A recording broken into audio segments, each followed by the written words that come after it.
The Speaker of the U.S. House of Representatives, Kevin McCarthy, has announced that Republicans would open an impeachment investigation into President Joe Biden over unproven allegations of corruption in his family's business dealings. The announcement by McCarthy kicks off what are expected to be weeks of Republican-led hearings intended to convince Americans that the president profited from the business dealings of his son Hunter Biden and other family members. But it's unclear if the GOP has evidence to substantiate the long-running claims or even the votes for impeachment.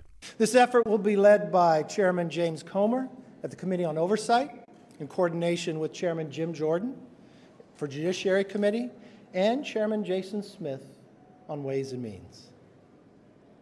Now, I do not make this decision lightly. And regardless of your party or who you voted for, these facts should concern all Americans. The American people deserve to know that the public offices are not for sale, and that the federal government is not being used to cover up the actions of a politically associated family. Now, I would encourage the President and his team to fully cooperate with this investigation in the interests of transparency. We are committed to getting the answers for the American public. Nothing more, nothing less. We will go wherever the evidence takes us. Now, let's be clear about what this impeachment really is. It is simply retaliation. It is not based in truth or fact. It is not done for legal reasons or necessary legal reasons.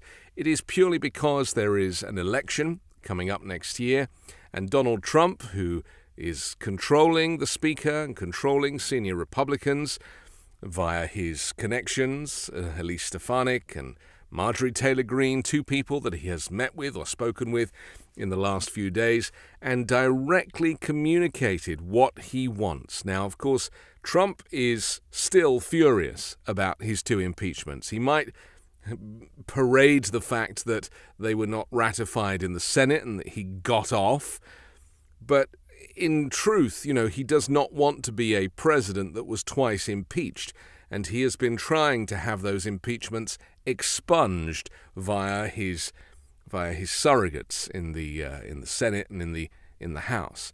And one of them, let's not forget what they were for. One of them was for extorting Volodymyr Zelensky in that phone call where he was trying to get dirt on Joe and Hunter Biden dug up in Ukraine in return for holding back support to Ukraine.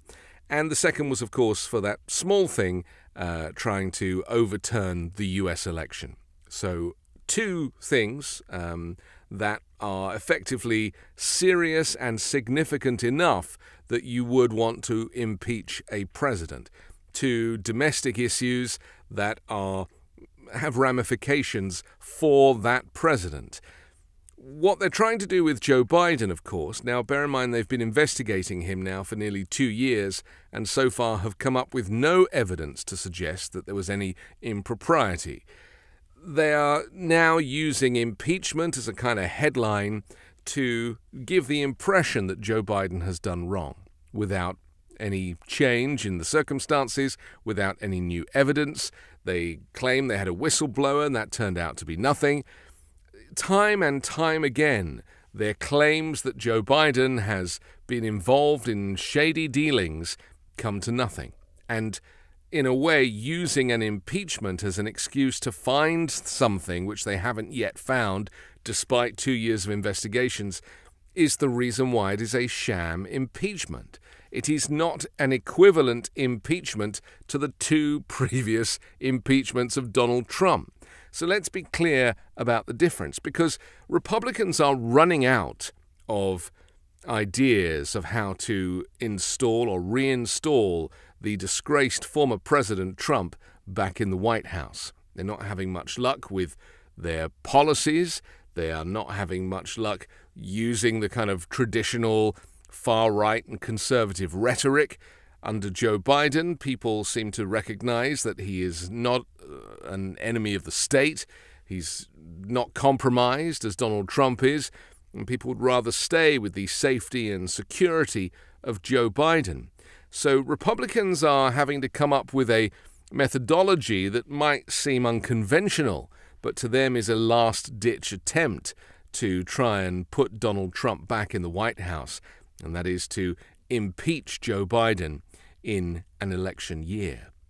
And Joe Biden, of course, is laughing it off because he knows it's ridiculous. He said, well, because it's not true, when a Fox News reporter kind of put a question to him about, business dealings and him being on speakerphone at Burisma, where Hunter Biden was working.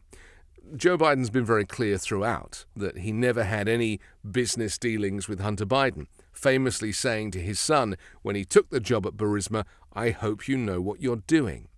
Now, Joe Biden's not an idiot.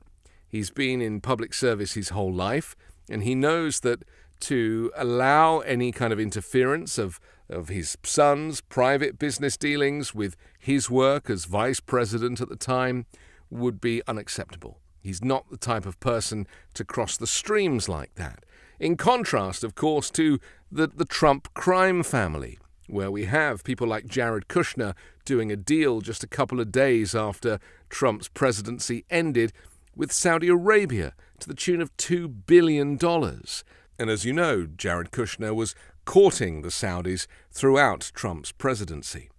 Hunter Biden has never worked in the White House. He's never been part of Joe Biden's administration or Barack Obama's administration. He has nothing to do with politics. The difference with Donald Trump, of course, is that his entire family were working for him in the White House. They were either advisors or they were surrogates or they worked on trade or international relations. They were intrinsically linked to Donald Trump. And so any shady dealings by Donald Trump's family are, of course, an issue for Donald Trump.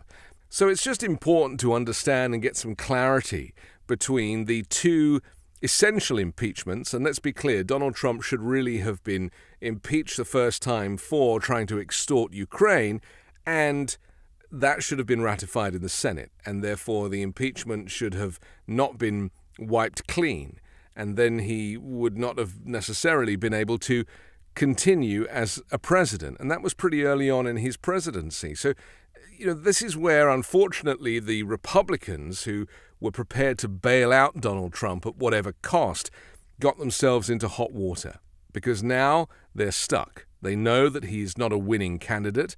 They know that he has not been successful for them last time round or even in the midterms.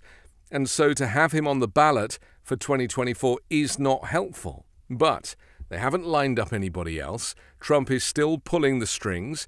He's still a rock star in these Republican circles. And consequently, they're kind of stuck with him.